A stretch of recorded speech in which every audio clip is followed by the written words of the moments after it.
큐피트 마지막 시간입니다. 오늘 3월의 마지막 날이죠.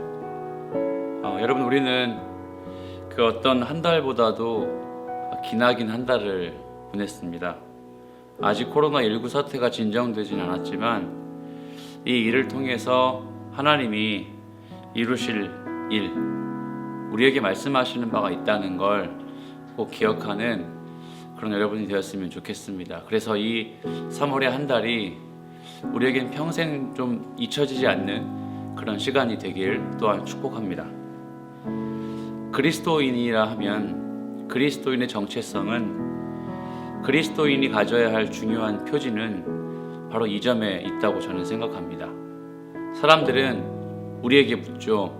하나님이 살아계시다면 왜 이런 일이 일어나는가? 너희가 믿는 하나님이 진짜 신이라면 왜 이런 사태가 일어나는가? 한번 좀 이야기해다오. 여러분, 이런 질문 받으실 때 어떤 생각이 드십니까? 그리스도인은 하나님이 왜 이런 일을 하시는지에 대해서 연구하고 해답을 찾는 사람들이 아닙니다. 그리스도인들은 이 일에 대한 반드시 정당한 반응, 정당한 행위가 어디에 있는지를 그걸 찾는 자들이 바로 그리스도인입니다. 사랑하는 큐피트를 시청하시는 모든 청년 여러분, 그리스도인은 하나님이 왜 이 일을 하실까를 찾지 않고 하나님이 하시는 일에 어떻게 반응하고 어떻게 살아가는지를 찾고 연구하는 자들입니다. 오늘 마지막으로 요한복음 10장의 말씀을 묵상할 텐데 이것을 좀 기억하시면서 우리가 오늘도 하나님의 말씀을 묵상하겠습니다. 요한복음 10장을 보시면 오늘 말씀은 30절부터 42절까지의 말씀입니다. 함께 우리 말씀을 읽어보겠습니다. 나와 아버지는 하나이니라 하신대 유대인들이 다시 돌을 들어 치려 하거늘 예수께서 대답하시되 내가 아버지께로 말미암아 여러 가지 선한 일로 너희에게 보였거늘 그 중에 어떤 일로 나를 돌로 치려 하느냐? 유대인들이 대답하되 선한 일로 말미암아 우리가 너를 돌로 치려는 것이 아니라 신성 모독으로 인함이니 내가 사람이 되어 자칭 하나님이라 함이로라. 예수께서 이르시되 너희 율법에 기록된 바 내가 너희를 신이라 하였노라 하지 아니하였느냐? 성경은 회하지 못하나니 하나님의 말씀을 받은 사람들을 신이라 하셨거든. 하물며 아버지께서 거룩하게 하사 세상에 보내신 자가 나는 하나님의 아들이라 하는 것으로 너희가 어찌 신성 모독이라 하느냐? 만일 내가 내 아버지의 일을 행하지 아니하거든 나를 믿지 말려니와 내가 행하거든 나를 믿지 아니할지라도 그 일은 믿으라. 그러면 너희가 아버지께서 내 안에 계시고 내가 아버지 안에 있음을 깨달아 알리라 하시니 그들이 다시 예수를 잡고자 하였으나 그 손에서 벗어나 나가시니라. 다시 요단강 저편 요한이 처음으로 세례 베풀었던 곳에 가사 거기 거하시니 많은 사람들이 왔다가 말하되 요한은 아무 표적도 행하지 아니하였으나 요한이 이 사람을 가리켜 말한 것은 다 참이라 하더라. 그리하여 거기서 많은 사람이 예수를 믿으니라. 아멘. 예수님과 유대인들의 대화를 그리고 있는 본문입니다. 30절에 예수님의 말씀부터 한번 시작해 볼까요? 예수님의 30절의 말씀부터 시작한다면 예수님이 이렇게 말씀하시죠. 나와 하나님이 하나이니라. 이 말을 들은 유대인들은 어떻게 하냐면 돌을 들어 예수님을 치려고 했습니다. 그 이유는 예수님이 신성 모독을 했다고 생각했기 때문입니다. 예수님은 이렇게 말씀하시죠. 유대인들이 믿는 구약 성경에 의하면 율법에 의하면 예수님이 자신을 신이라고 부르는 것은 잘못된 것이 아니다라고 말이죠. 타당한 것이다라고 그렇게 말씀하셨습니다. 성경은 어떤 일이 있어도 폐할 수가 없는데 어떻게 그 성경의 가르침을 반박하며 나를 신성 모독한 사람이라고 몰아붙이느냐라고 말씀하셨습니다. 그리고는 나를 믿지 않을지라도 내가 하는 일은 믿으라 라고 말씀하셨죠. 만약 내가 아닌 나의 일을 믿는다면 그제야 비로소 너희가 아버지가 내 안에, 내가 아버지 안에 거하고 있다는 사실을 그제야 비로소 믿게 될 것이다. 이렇게 말씀하시고 요한이 세례를 베풀었던 곳으로 가셨습니다. 자, 오늘 본문을 함께 연구와 묵상으로 이어가 보겠습니다. 오늘 예수님과 유대인들의 대화는 신론이라고 하는 교리, 신학적인 의미가 함유된 본문입니다.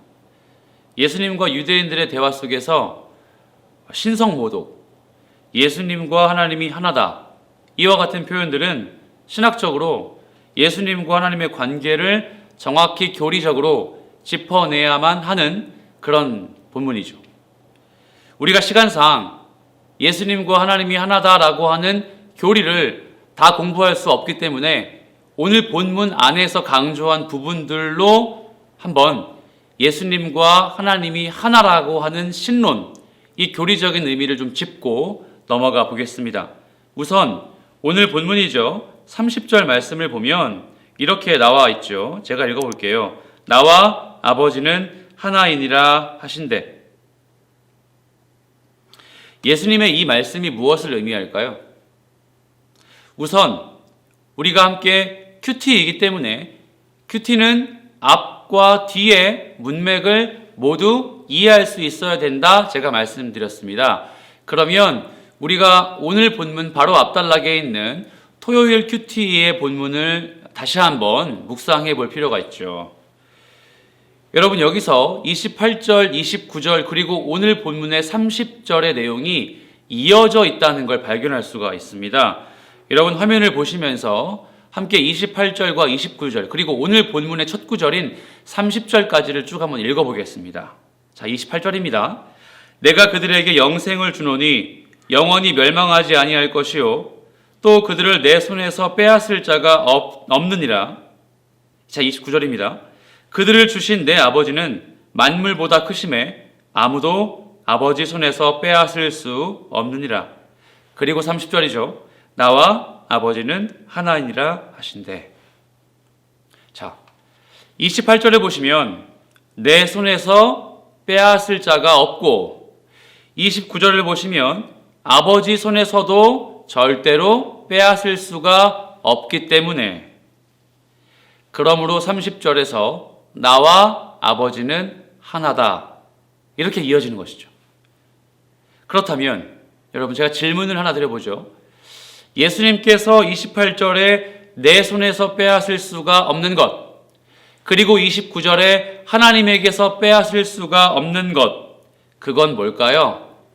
본문은 정확하게 우리에게 명시해 주고 있죠. 그건 바로 그들입니다. 그들은 곧 하나님께서 영생을 베풀어 주실 그 대상들을 말하는 것이죠. 하나님께서 택하시고 구원을 베푸시기 위해 지정하신 그들, 예수님께서 십자가 사건을 통해 자기 목숨을 버리시면서까지 구원을 베푸시고자 하는 그들을 그 누구도 하나님의 손에서와 예수님의 손에서 빼앗을 수가 없다는 말입니다. 그러므로 예수님과 하나님은 하나다, 이렇게 결론 지을 수가 있다는 것이죠.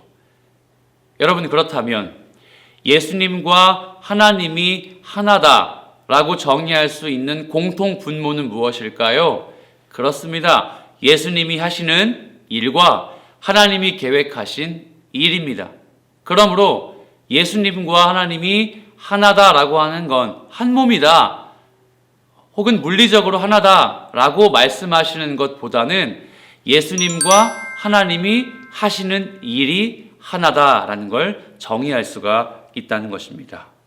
그래서 오늘 본문을 쭉 훑어보십시오. 어떤 단어가 많이 등장하죠? 그렇습니다. 일입니다. 일이란 단어가 등장하는 것은 바로 예수님과 하나님이 하시는 그 일, 죄인을 구원하시기 위한 그 일, 공통적인 그 일, 그걸 강조하기 위한 것이죠. 하지만 유대인들은 이것을 믿지 않았습니다. 믿지 않았기 때문에 그를 신성모독이라고 고소하려고 했습니다. 그래서 예수님은 신성모독에 대한 유대인들의 고소를 논박하시기 위해서 하나의 예를 사용하시죠.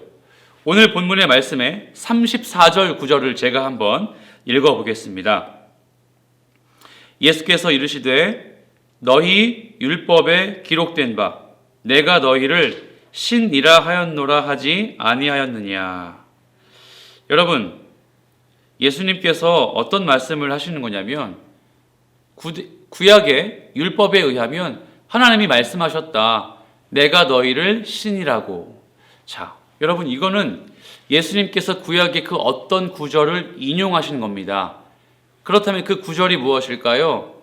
본문을 보면 설명이 나와 있죠. 여러분, 출애굽기 우리 4장의 16절 말씀을 보시면 하나님께서 모세에게 하시는 말씀인데요. 이렇게 나와 있습니다. 그가 너를 대신하여 백성에게 말할 것이니 그는 내 입을 대신할 것이요 너는 그에게 하나님같이 되리라.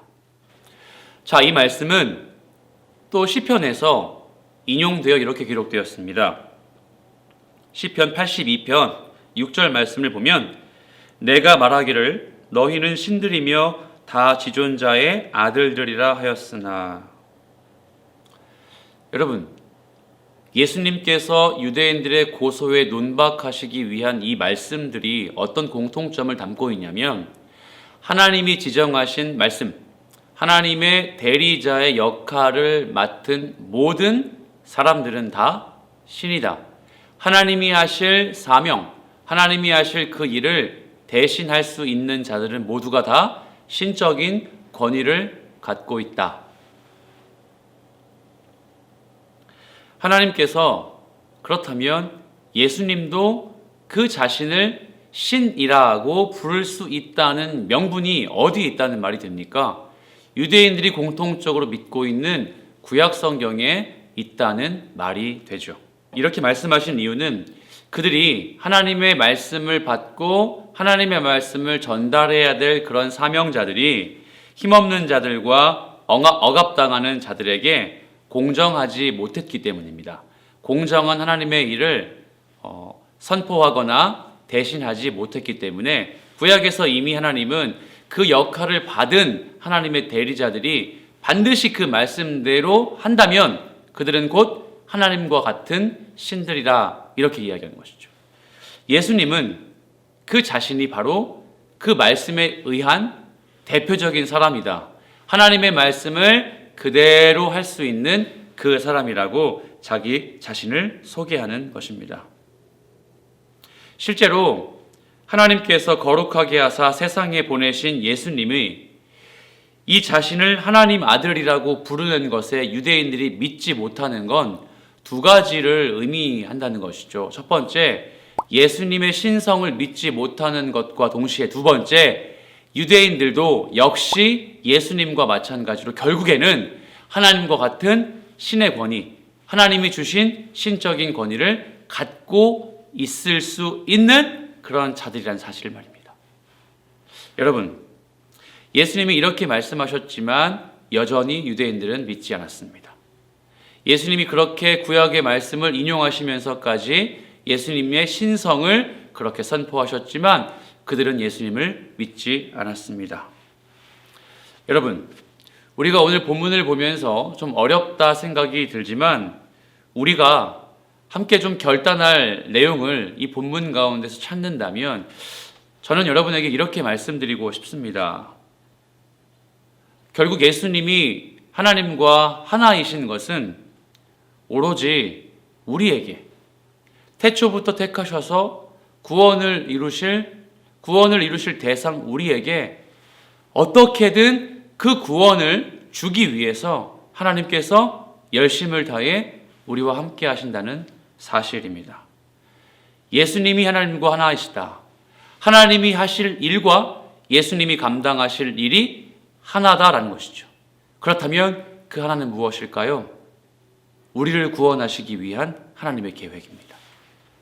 이렇게 우리를 구원하시기 위해 하나님은 태초부터 우리를 지명하여 부르셨고 동시에 그 계획을 몸소 실천하고 감당하시기 위해서 이 땅에 인간의 모습으로 오신 예수님이셨습니다.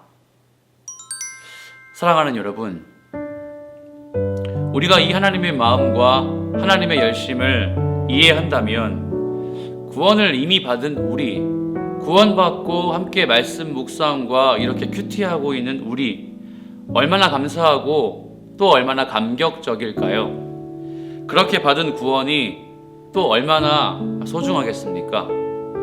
우리 오늘은 하나이신 예수님과 하나님, 그 같은 일이 하실 일이 같으신 그 예수님과 하나님이 하실 구원을 좀 깊이 묵상하는 시간이 되었으면 좋겠습니다. 우리를 구원하시기 위해 그 열심을 다하시는 하나이신 하나님과 예수 그리스도의 열심을 기억했으면 좋겠습니다.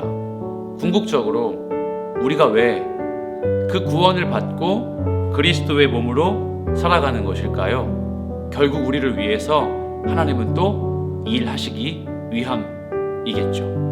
우리를 사용하셔서 또 그 어떤 자를 부르시고 택하신 그들을 구원받게 하시기 위해서 오늘도 주님은 우리를 위해 열심을 다하시는 것이죠. 이 하루 이 말씀을 기억하시면서 하나님의 열심을 기억하시면서 예수와 하나님이 하실 일이 그 한 가지인 구원 사역에 있다는 것을 기억하시면서 그 구원을 드러내고 그 구원을 전파하고 복음의 자리에 힘써 사시는 여러분이 되시길 살아계신 예수 그리스도의 이름으로 축복합니다. 함께 기도하죠. 하나님 아버지, 우리를 위해 구원을 계획하시고 그 구원을 실행하시기 위해 하나님을 보내신 예수 그리스도를 보내신 그 하나님의 사랑을 감사하고 찬양합니다. 이미 구원받은 우리가 오늘 말씀을 묵상하며 마음에 부담이 있는 것은 구원을 내 삶의 감격적인 순간으로 여기며 구원을 여전히 내 삶의 자리에서 살아내야 하는 것일 줄로 믿습니다. 하나님, 우리가 그 구원을 드러내고 그 구원을 전하는 복음의 사람, 말씀의 사람이 될 수 있도록 역사하여 주시옵소서. 감사하며 사랑 많으신 예수 그리스도의 이름으로 기도합니다. 아멘.